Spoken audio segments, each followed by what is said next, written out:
When Reverend Dave and I were in ministerial training, one of the books that we were assigned to read, and I tell people the title of the book, and I always get the same reaction. The 21 Irrefutable Laws of Leadership, Revised Edition.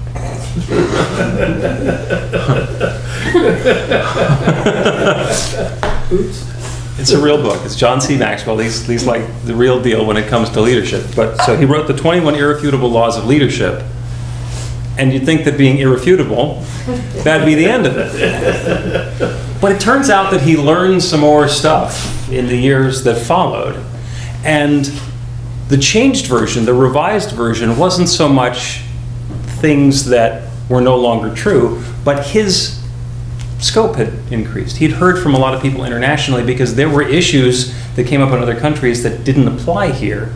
And there were things that he could kind of group together because he thought of them as two of his 21 irrefutable laws, and it turns out it was the same thing from a different perspective. So the reason that I bring that up, we're not going to do a leadership class today. We can do one if you'd like. I'm perfectly open to that. The reason that I bring that up is because there's another document that I think needs a revised edition.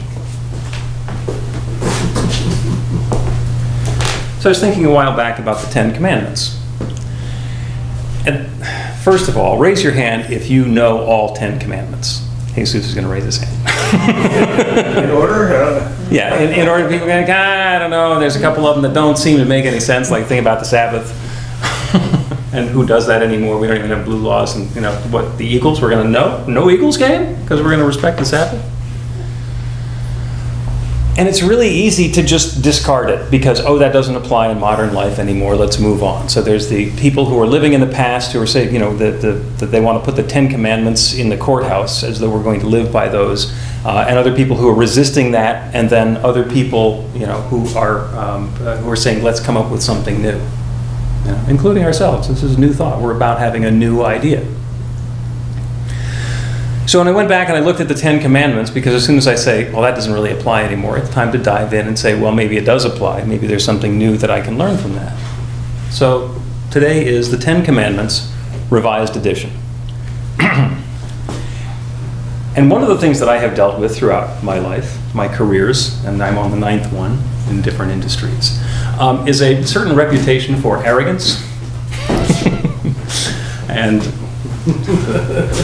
And I wanted to make sure that I'm not arrogantly saying, I know what the 10 Commandments are, because there's a lot of hubris in that, and that's not where I'm coming from. Let's take a deep dive in and see what they mean together.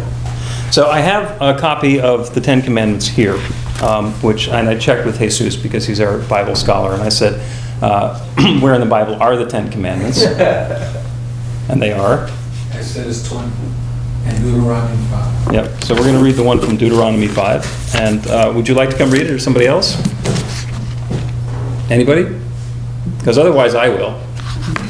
Okay, I will. Huge Bible. This is the Lamsa edition, because what happened is George Lamsa translated the Aramaic directly into English rather than going through all the steps that everybody else did. I have a copy from the King James Bible, but you can just translate every time I say the into thee, or you into ye, and it's about the same thing. Because it turns out that the translation stays pretty much the same. So here's the original text of the 10 Commandments. I'm the Lord your God who brought you out of the land of Egypt from the house of bondage. You shall have no other gods besides me. You shall not make for yourself any graven image or likeness of anything that is in heaven above, or that is on the earth beneath, or that is in the waters underneath the earth. You shall not worship them nor serve them, for I, the Lord your God, am a zealous God, visiting the iniquities of the fathers upon the children to the 3rd and 4th generation of those who hate me, but showing mercy to thousands of generations of those who love me and keep my commandments.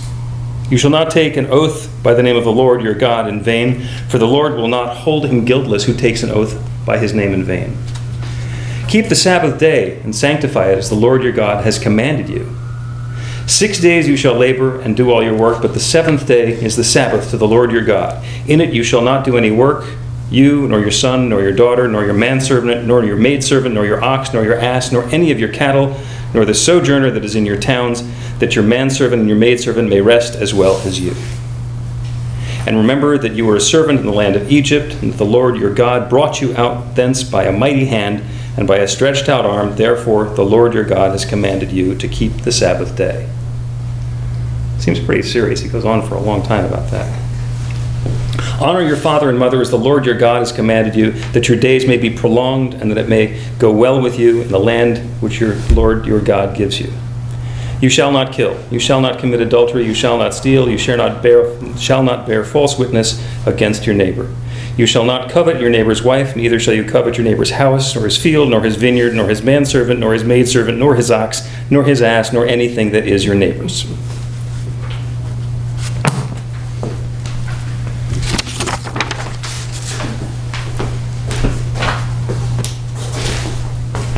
There's a great joke in there.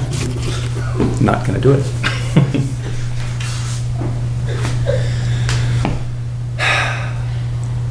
So a lot of those don't really seem to apply today. But let's take them one at a time. And in honor of David Letterman, we're going to do them from 10 down to 1. This is the commandments, the top 10 list. Starting with the last one. And these are the abbreviated versions that everybody says are the commandments. By the way, they're not really commandments. Commandments are things you're supposed to do. That's pretty much a list of things you shouldn't do. So those are the kind of the 10 prohibitions, or 6 prohibitions and some other stuff. Anyway. Number 10, thou shalt not covet your neighbor's wife or anything that belongs to your neighbor.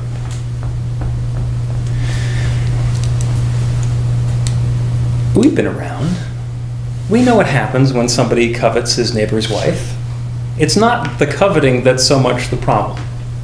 It's if the coveting leads to anything else, it's going to cause a problem for the neighbor. It's going to cause a problem somewhere along the line for the neighbor's wife. It's probably going to cause a problem for the person who's doing the coveting and whatever is going on in his family, because there's a lot of tumult. That's just from a practical standpoint. But let's talk about the coveting. When I am looking at someone else and coveting what he has or what she has, and I want to have that for myself, that's inspiring. I can take that as this sort of good is available to me.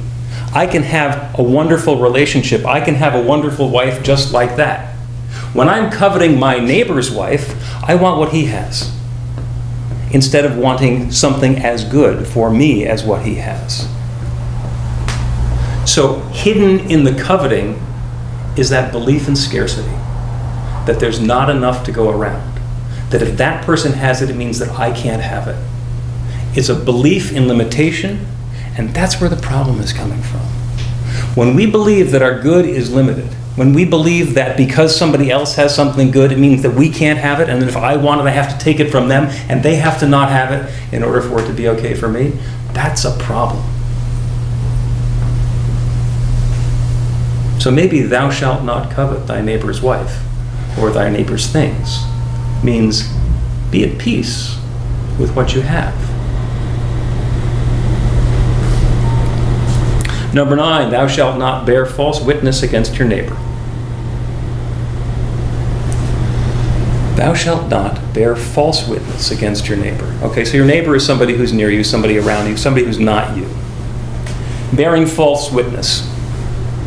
Saying something's not true. Claiming a non-truth in relationship to them. For whatever reason that happens to be. Whether it's to get them in trouble, to take away their stuff, to make yourself better than them. So many people believe that if they put somebody else down, it raises them up. And we keep seeing over and over again that that works a little bit, but in the long run, it drags everybody down.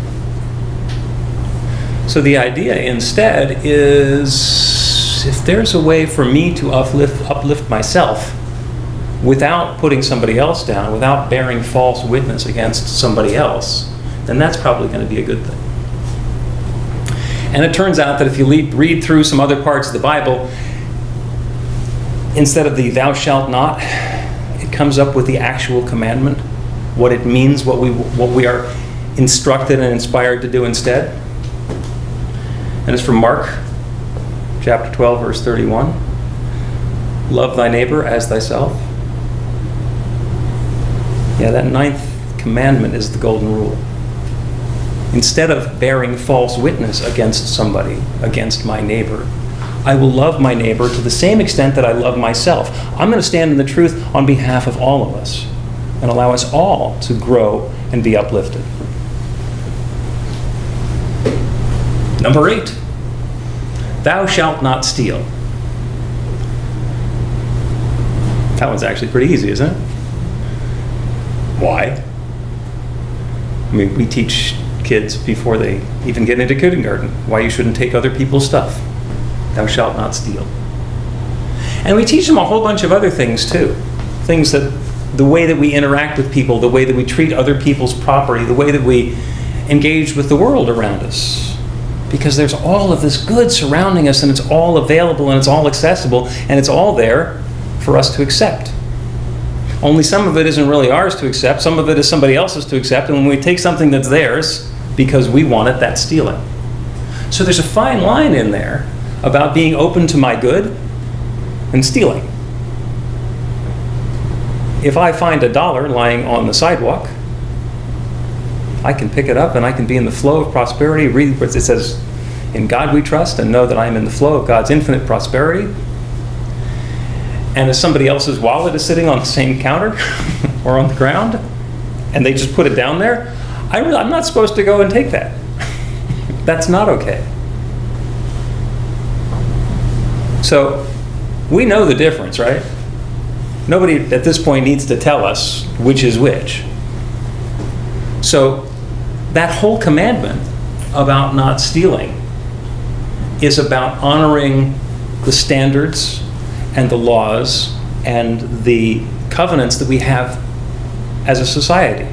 There are certain ways that we agree to behave with each other. It turns out to be the whole judicial code.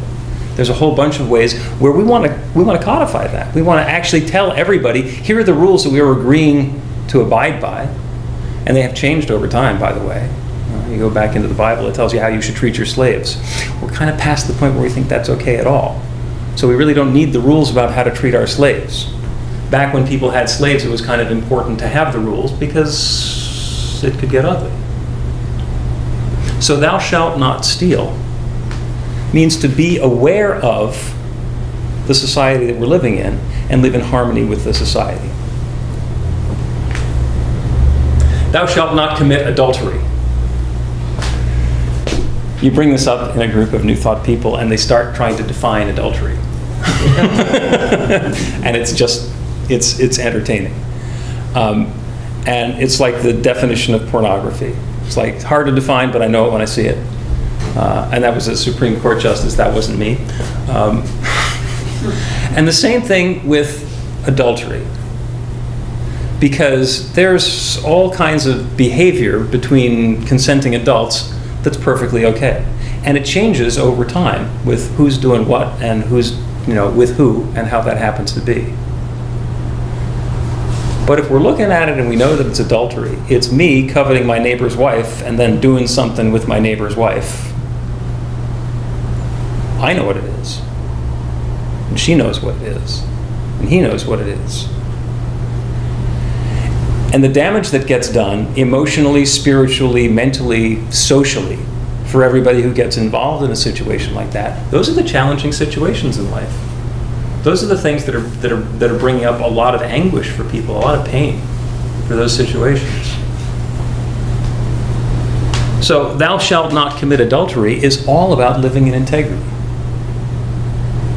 How can I live in integrity? How can I be the person who I am now? And if I want to have a relationship with this person who's in the middle of a relationship with somebody else, am I going to have to take my turn? Are we going to have to change places? I mean, there are a lot of people, who are involved in second and third marriages or multiple relationships, and it's about finding the proper fit. And it's not necessarily finding the proper fit forever, it's finding the proper fit for now. And then making the transition from one to another in a way that's not going to cause damage, but instead is going to be allowing in more love. Thou shalt live in integrity. Number 6, also seems pretty easy. Thou shalt not kill or murder.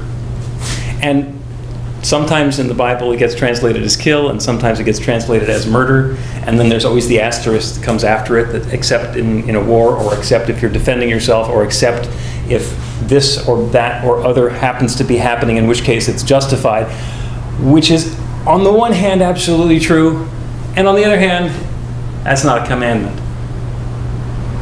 Thou shalt not asterisk. But that's the way that you could write it down. Thou shalt not kill or murder. And it goes back to the same thing. We know that internal guidance that we have when we're not thinking about it in our head, when we're in our heart, when we're in our gut, we know what's okay and what's not okay. If it's self-defense, if somebody's coming after me, you bet. There might be mayhem here. But that's because if it's the choice between me and an attacker, I'm not automatically going to let the attacker win because somebody has a commandment. And certainly not because there's a commandment that they're not paying attention to and they're trying to invade and take over my stuff or harm my family, my friends. So what it means is honor all life. Honor all life. Even the animals that we're raising for food. Now, we're still going to raise animals for food because we're going to eat. Oh, we're not going to. I don't want to kill the cattle because that's cruel. I'm just going to eat fish. Got a surprise for you. They're animals too. They're also alive. So it's not about what we're doing because we all got to eat. Even the plants are alive. And if I decide I'm going to be a vegan, I'm still taking that life and bringing it into myself to nourish my life. That's the way it works. That's the whole point of the physical experience, is to be involved in this ecosystem, to be alive here on Earth now and be a participant in it. Now, I choose not to be eaten by a bigger animal. And we have some mechanisms in place in our society to prevent that from happening. The last time there was a tiger attack in Philadelphia was quite some time ago. Even bear. But it's about honoring the life.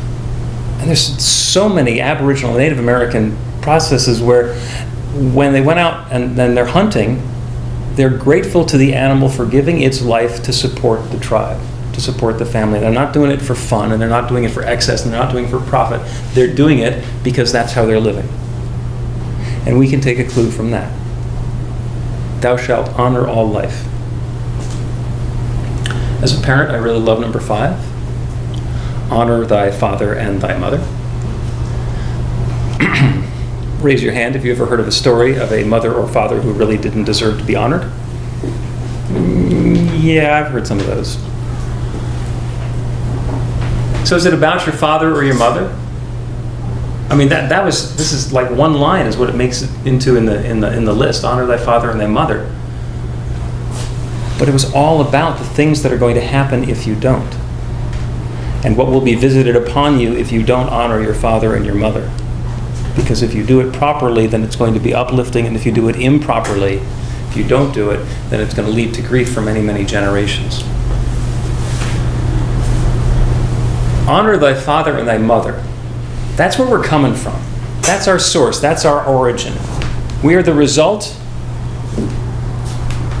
of whatever activity our father and mother took to bring us into experience, into life. And whatever happened during our childhood as we grew up into that life. So our father and our mother are those formative experiences that we have. They're the path. They begin the path that we're on. So for me, honor thy father and thy mother is about honoring the path that we're on and where we are on our path, and the fact that we are free to take that next step along the path. But that's still our path. Because this present moment is all we have. Take a deep breath in. Deep breath out. That present moment is all we have. Everything else that we've got is a plan for the future. And everything that we're remembering is something that has already happened. Even if you want to go over to Sitar for lunch, because you know how good it is. I love Sitar. I've been to Sitar. I plan to go to Sitar again, probably not today. But knowing how good Sitar is going to be next time is because I've been there before. That's a memory that I'm projecting into the future. But the fact of the matter is, I am right here, right now, talking to you It's this moment, it's this breath. This is where I am on my path. I'm free to choose. Am I going to go there today? Am I going to go there in a month? That's the path we get to choose. And honor thy father and thy mother. Honor the path that you're on. Honor the inspirations that you have now to create something new in your life for later. Number 4, remember the Sabbath and keep it holy.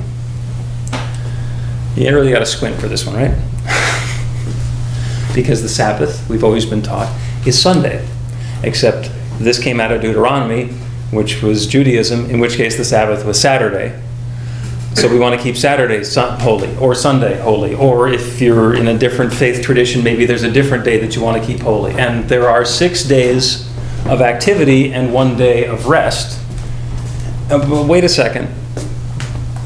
Genesis says that God created the whole Megillah in 6 days and then rested on the 7th.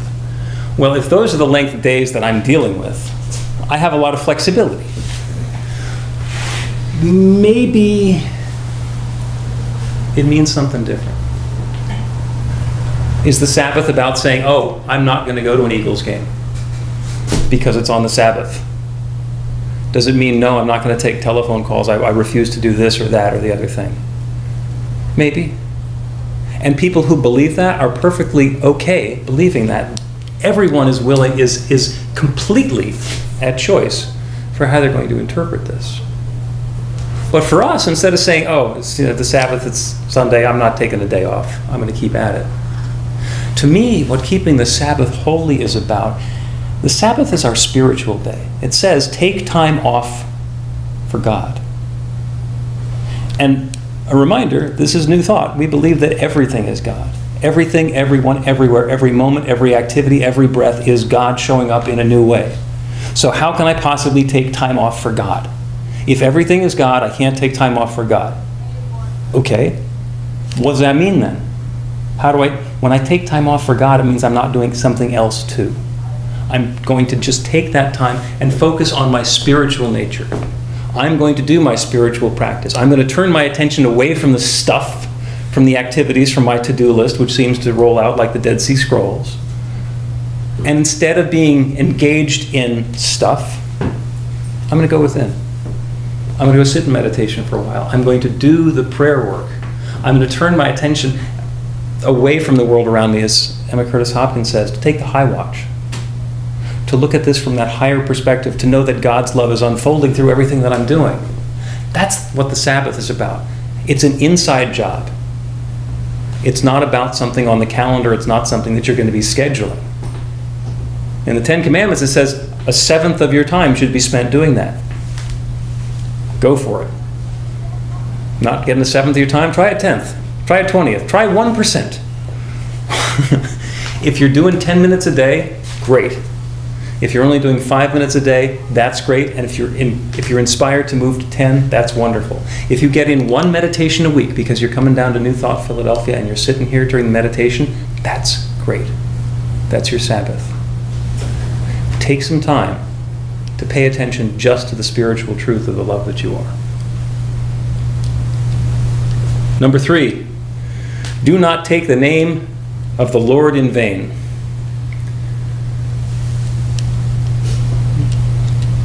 Really? How many times do we hear people doing that?